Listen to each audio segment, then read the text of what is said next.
How are you going, mate? I'm good. How are you? Yeah, I'm really good. Now, Jarryd, I saw you busking in Perth. We had matching sunglasses. You were really good. So you've got this really beautiful voice, right? As we just heard in your cover of Love Yourself. Have you been blessed with this musical talent, or have you always just had to work really hard to get your voice? I've actually had just about no vocal training whatsoever. No way. My brother was also a singer growing up, so I kind of started learning from him from a young age, like just picking it up and kind of listening and eventually singing. Any singing in the shower? Might that have helped? Oh, yeah, definitely. That's where I sound best. Like, the acoustics are amazing in there. Yeah, they are. You can record whole albums in there. Definitely. So, Jack Johnson, who was your very first musical inspiration? Are you still inspired by him? Yeah, Jack Johnson, he's definitely, like, I haven't heard any of his new stuff, but his older stuff I still listen to on a regular basis. And, yeah, I love the way he sings, how it's so chilled out, almost effortless, and yet still makes such an impact in his music. But more Ed Sheeran now is my inspiration, because I tend to do a lot of his kind of music, and our voices are very kind of similar tones, so I can really kind of cover his songs properly. So you take inspiration from like these bigger names such as Ed Sheeran, Jack Johnson, James Blunt. How do you then, like, from the inspiration you take from them, put that into your own unique style and kind of make it like everyone hears that and be like, that's Jarryd West? Well, yeah, so like I'll do their songs almost in one another's style. So like I've tried to kind of mix, like put my own little thing on it, try and put my own accent into it, not try and copy them. The good old Aussie accent. I try and yeah, because they've got, well, I'm South African, so I try and get a bit of that into my songs, but without it being too strong, which actually ends up sounding English. Yeah. But yeah, like, I like to try and change the songs up a little bit when I cover them in the city, just so that it's not exactly the same, but at the same time, not too much so that people can't sing along to it. Is there pressure singing those songs that everybody knows so well? It depends on the song. Like, some of them have, you know, those big notes and you're kind of worried about your voice cracking, which has happened occasionally in the city.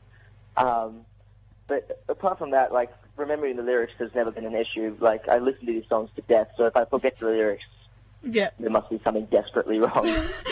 Start working at Macca's, quit busking altogether. Yeah, definitely. Well, Ed Sheeran, he started off busking. How long have you been busking for?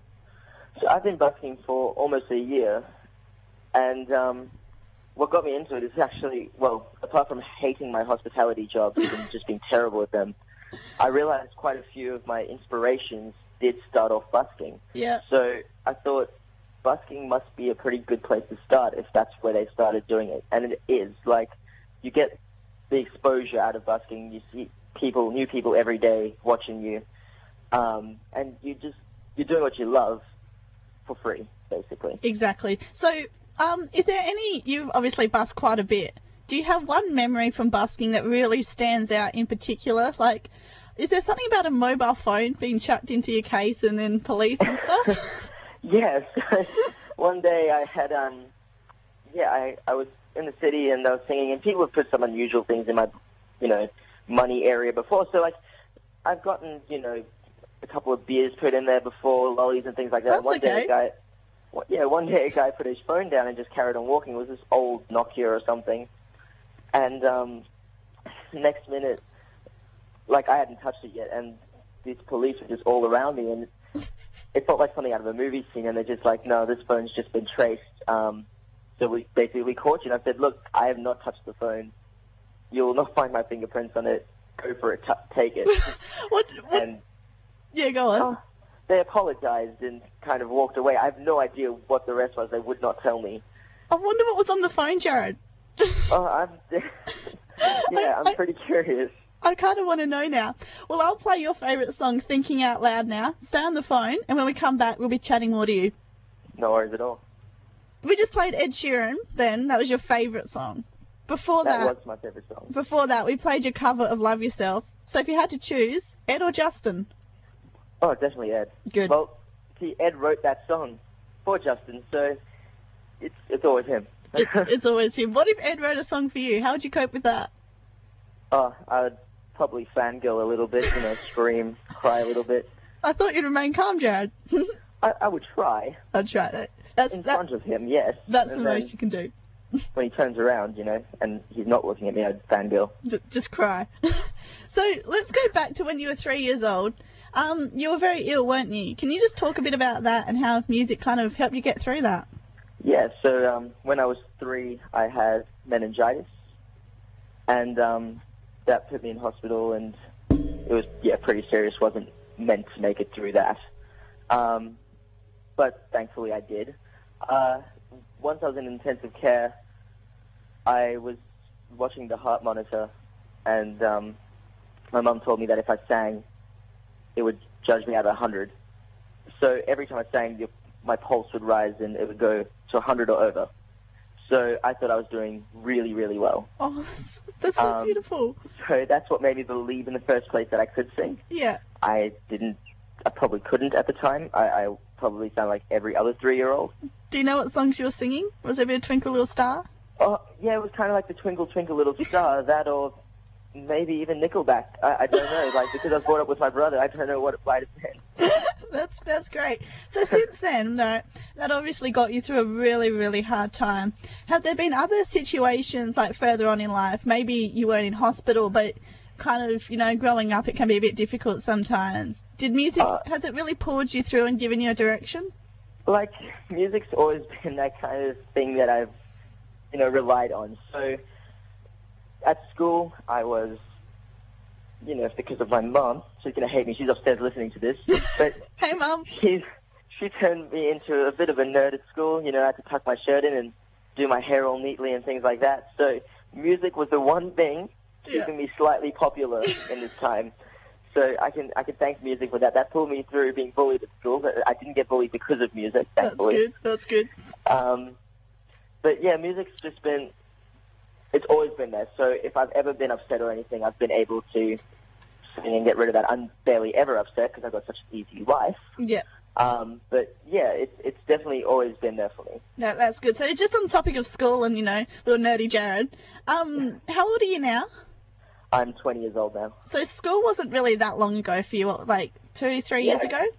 Yeah, I graduated in 2013. So, at school, was it tough to, sit in the science classroom, learning about atoms and, I don't know, nuclear stuff in science, when all you really wanted to do was go out and sing and be a performer?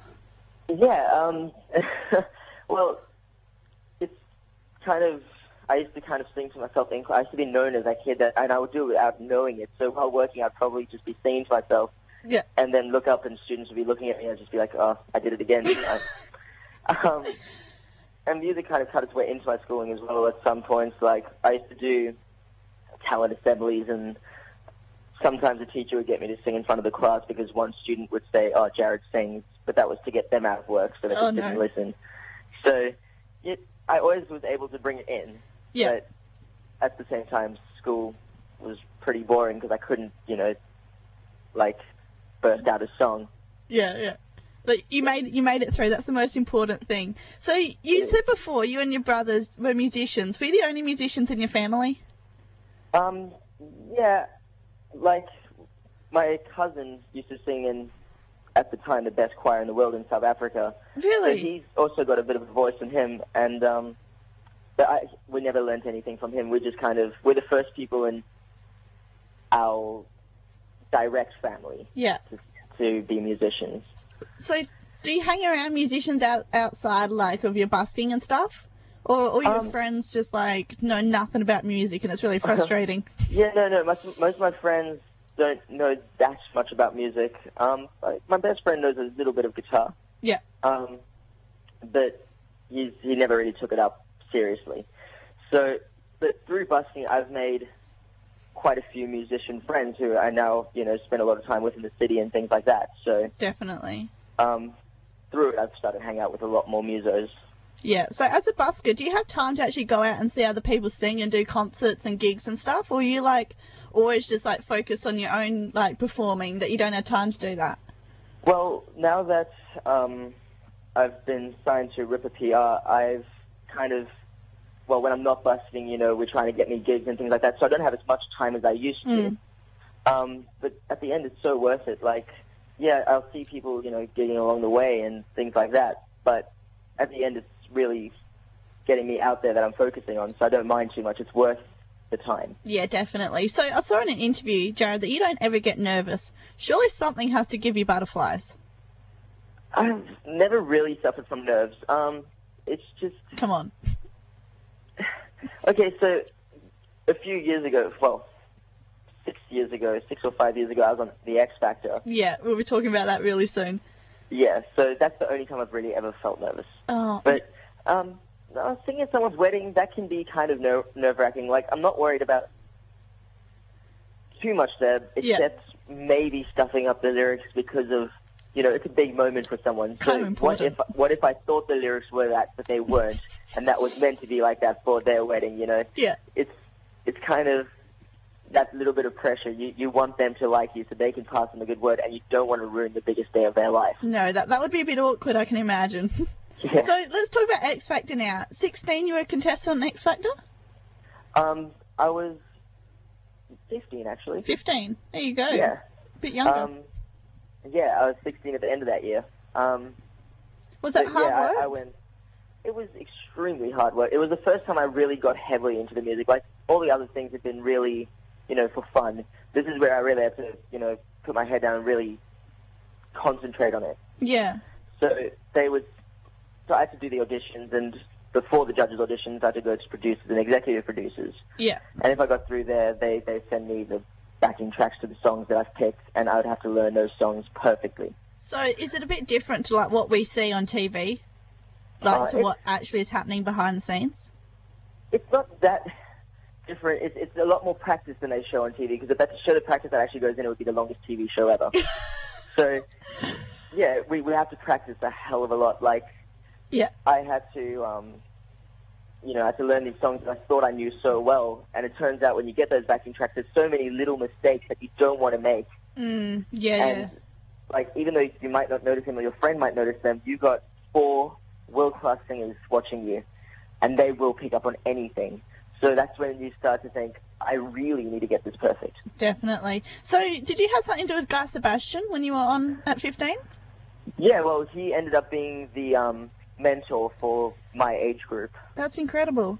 And, he was actually, to me, the most powerful voice of all the judges there. Yeah. However, I was worried about him being my mentor because he was the only one that hesitated before saying yes in the first round. They all said yes pretty quickly. And he kind of, did that long silence, the building anticipation. So he did say yes, but at the same time I was hoping that, my real hope was to get Ronan Keating because he had been an inspiration of mine before. Yeah. And he was very confident to put me through. And I thought it was him at first. I didn't realize how tall Guy Sebastian was sitting down, so I thought Ronan Keating would be the tall one. So when they first came in, we just saw a silhouette of the person, and then the lights turned on and you see who it is. Oh. So it's kind of that excited and then, oh no, moment. He's really tall. He's taller than you think, yeah. So there's a fun fact about Guy Sebastian. So Jarryd, are there any plans? Do you want to get involved in X Factor again one day?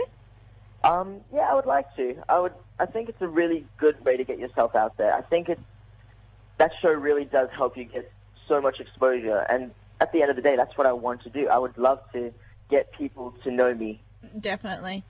So X Factor is a really good platform, I think. So yeah, it is. X Factor, The Voice, Australia's Got Talent, they're all really, really good. So what are plans for the future, Jarryd? Are there any albums, music videos? Like, what can we expect to see from you? So we've got, we're going into a studio on the 19th to record a song then, and then I'll be writing 2 originals and hopefully getting that together in the next month or so. And we're going to have a good music video made, put on YouTube. Awesome. We'll be getting ourselves onto iTunes, hopefully in about a month. Yeah. Awesome. Yeah, and I'm working on a cover album at the moment just to sell at gigs and when I'm busking. Yeah. So you're in the music industry. You've been in it for a while now. What's a bit of advice you can give to those just starting out, busking, singing? What should they do, and what should they definitely not do by any means?